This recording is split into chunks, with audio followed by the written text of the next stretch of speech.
नमो बुद्धाय धम्म बंधुओं। हम आपके पास अपन्नक जातक के बाद अब वर्णपद जातक लेकर के आए हैं। इसके अंतर्गत सबसे पहले हम आपको वर्तमान कथा बताते हैं। वर्तमान कथा के अंतर्गत भगवान बुद्ध उस समय श्रावस्ती में वास कर रहे थे। उनके पास एक युवा आया और उसने भगवान बुद्ध की धम्मोपदेशना को सुना।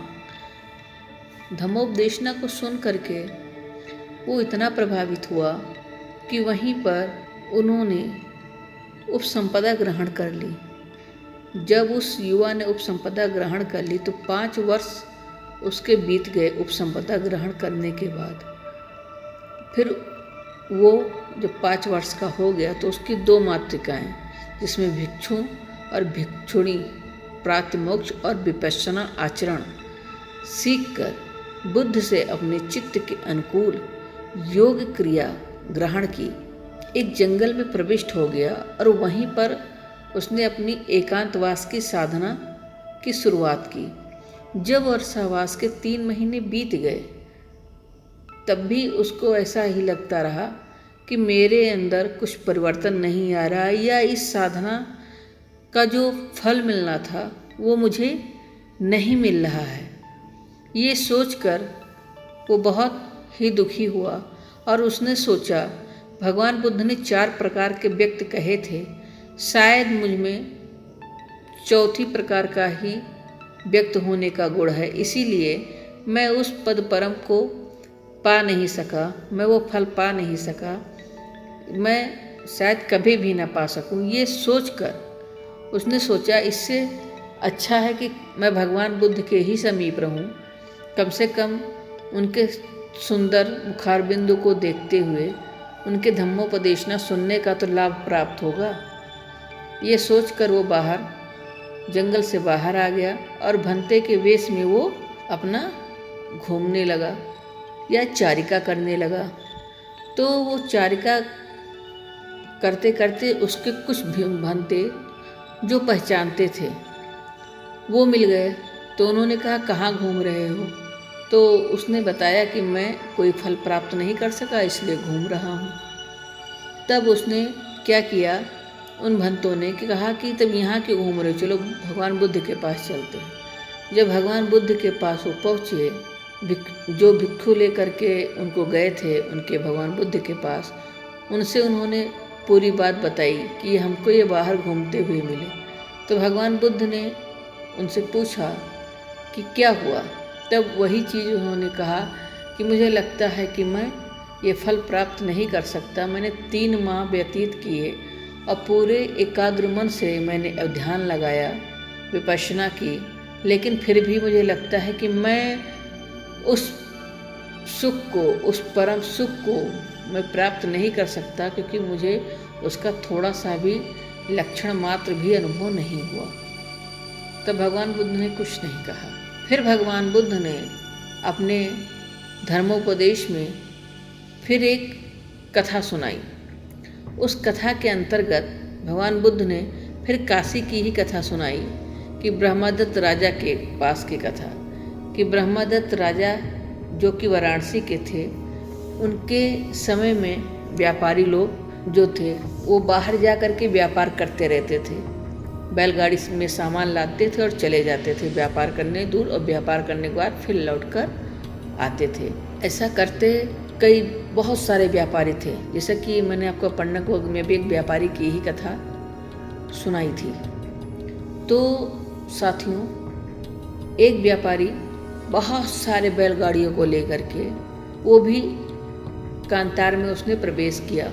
वो अपने रास्ते पर सही जा रहा था, क्योंकि जब वो लोग चलते थे बैलगाड़ी को लेकर के तो उनके साथ एक दिशा बताने वाला भी चलता था, क्योंकि उस समय घड़ी, कैलेंडर और कंपास ये सब तो था नहीं। तो उस समय की जो दिशा देखी जाती थी साथियों, वो उस समय तारों को, चंद्रमा को, इन लोगों को देख करके दिशा तय की जाती थी कि चंद्रमा किस दिशा में, किस उसके अकॉर्डिंग वो लोग दिशा तय करते थे। तब दिशा बताने वाला भी उनके साथ था। वो लोग रात में चलते थे। दिशा, एक तो दिशा की वजह से, दूसरी बात है कि कांतार का जो धूल था वो दिन में बहुत ही गर्म हो जाया करता था और रात में ठंडा हो जाया करता था। तो व्यापारी लोग क्या करते थे, दिन भर तो छां करके कुछ मतलब तंबू जैसा कुछ तान के आराम करते थे और खाना वाना सब खा लेते थे और ये पूरी जर्नी रात में करते थे। तो ऐसे ये भी कर रहे थे। एक रात की जर्नी बची थी, तो जब जर्नी बची इन्होंने सोचा कि एक ही रात का बचा है जर्नी, तो इनके पास जो भी पानी था, क्योंकि उसके बाद कांतार के बाद पानी नदी सब मिलने लगता, तो इनके पास जो भी पानी था, जो खाना था, वो एक रात का बचा करके मतलब जो खाया पिया और थोड़ा सा बचा करके पूरा पानी और खाना इन्होंने फेंक दिया था। तो अपना धीरे धीरे लोग निकले लेकिन दिशा बताने वाला गलती से बीच में कहीं सो गया, जो दिशा बता रहा था। अब वो सो गया तो उसने दिशा कुछ आगे बताया नहीं। बैलगाड़ी जितना जहाँ तक बताया बैलगाड़ी चलती रही, बैलगाड़ी भटक करके उसी रास्ते पे पहुँच गई कि जब ये इनका बैलगाड़ी फिर उसी रास्ते पर आ गई और घूम के फिर वहीं पहुँची जहाँ से इन्होंने यात्रा शुरू की थी। तब तक जब वहाँ पहुँची तो इन लोगों को अपनी भूल का एहसास हुआ, क्योंकि दिशा बताने वाला तो सो चुका था। तब इनको अपनी भूल का एहसास हुआ कि अरे हम तो भटक के इसी मार्ग पर आ गए। तब ये चले तो कुछ देर, लेकिन तब तक सूर्योदय हो चुका था और सूर्योदय के बाद इन लोगों की यात्रा जारी रख नहीं सकते थे, इसलिए इनको रोक देना पड़ा। अब जब इन्होंने तंबू लगा लिया तो ना तो इनके पास खाने का कुछ बचा था, ना इनके पास पानी का कुछ बचा था। फिर अचानक जब एक व्यक्ति की नज़र एक दूब पे पड़ी तो उसने सोचा अगर यहाँ पे दूब है तो दूब बिना पानी के नहीं हो सकता, तो हो सकता हो कि नीचे दूब के नीचे हमें पानी मिल जाए। तो सब लोगों ने मिल करके गड्ढा खोदना शुरू किया। जब गड्ढा खोदना शुरू किया तो लगभग 6 फीट गड्ढा खुद गया, 6 हाथ लगभग। जब गड्ढा खुद गया तो नीचे एक पत्थर देखा। पत्थर देखते ही सबने हिम्मत हार गए, क्योंकि पत्थर देखने के बाद सबके हौसले पस्त हो गए कि अब तो पानी मिलना नहीं है। ये सोच के सब लोग बाहर आ गए।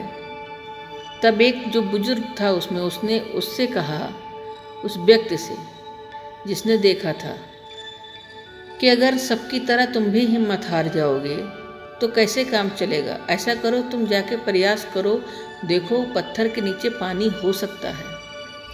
तब जब पत्थर के नीचे पानी देखने, जब उस कान लगाकर उसने पत्थर के नीचे सुना तो उसे पानी बहने की आवाज़ आई।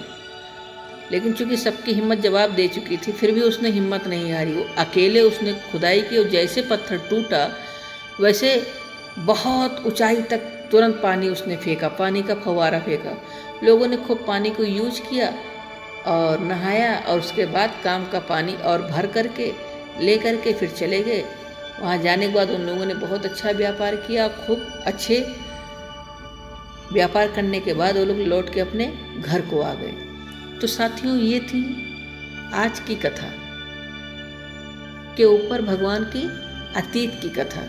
अतीत की कथा भगवान ने इसीलिए कहा, भगवान ने आगे कहा कि जैसे अगर वो व्यापारी, अगर वो बंजारा अपनी हिम्मत हार जाता, अंतिम समय तक उसने हिम्मत नहीं हारी, अगर वो हिम्मत हार जाता तो उसे पानी का फव्वारा वो न मिलता। उसने अपना ही नहीं, अपने ही साथ जितने लोग गए थे उसने सबकी जान बचाई।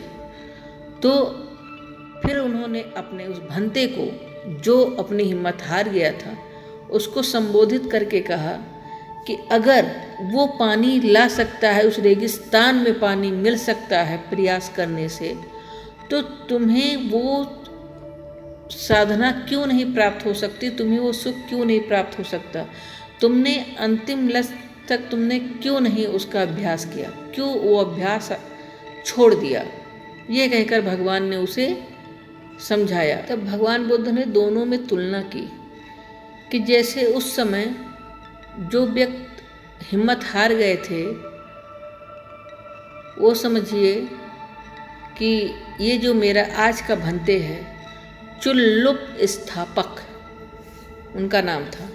तो चुल्लुप स्थापक थे और उस समय जो और लोग थे वो जैसे आज की समझो बुद्ध परिषद लगी है, वो बुद्ध परिषद थी।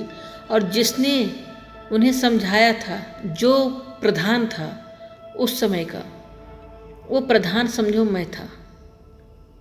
तो साथियों, भगवान बुद्ध ने इस प्रकार तुलना करके वर्तमान को अतीत के माध्यम से समझाया। तो धम्म बंधुओं, ये बात सही है कि अगर हम अंतिम तक कोई भी कार्य असंभव नहीं है, बस हमारा प्रयास किस हद तक है ये उस पर डिपेंड करता है कि हम सफल होंगे या नहीं होंगे। कोई भी कार्य आप देख लीजिए, अगर आप अंतिम तक प्रयास करते तो जरूर सफलता हाथ में लगती है। तो धम्म बंधुओं, ये थी आज वनुपत की जातक कथा। इसके आगे हम आपके पास लाएंगे शेरू वाणिज्य जातक की कथा। ये भी एक बंजारे की ही कथा है। चूँकि हम पूरी सीरीज आपके पास ला रहे हैं, इसलिए उस सीरीज को हम बीच में से तोड़ेंगे नहीं कि हमें ये अच्छा लगा तो हम ये आपको, जो जैसे है उसके अकॉर्डिंग, जिस जातक कथा में जैसे लिखा है उसी के अकॉर्डिंग हम आपके समक्ष जातक कथा लाएंगे। और पूरी जातक कथा हम आपके पास कोशिश करेंगे कि पर डे एक जातक कथा आप तक हम पहुंचा पाए। तो धम्म बंधु, अगर वीडियो अच्छा लगा तो उसको शेयर कीजिए और हमारे चैनल को सब्सक्राइब कीजिए। और इसको ज़्यादा से ज़्यादा इसलिए शेयर कीजिए कि जो लोग मान लीजिए नहीं पढ़ पा रहे हैं, वो कम से कम हमारे वीडियो के माध्यम से जातक कथाओं को जाने और भगवान बुद्ध ने क्या संदेश दिया है इसको भी वो जाने।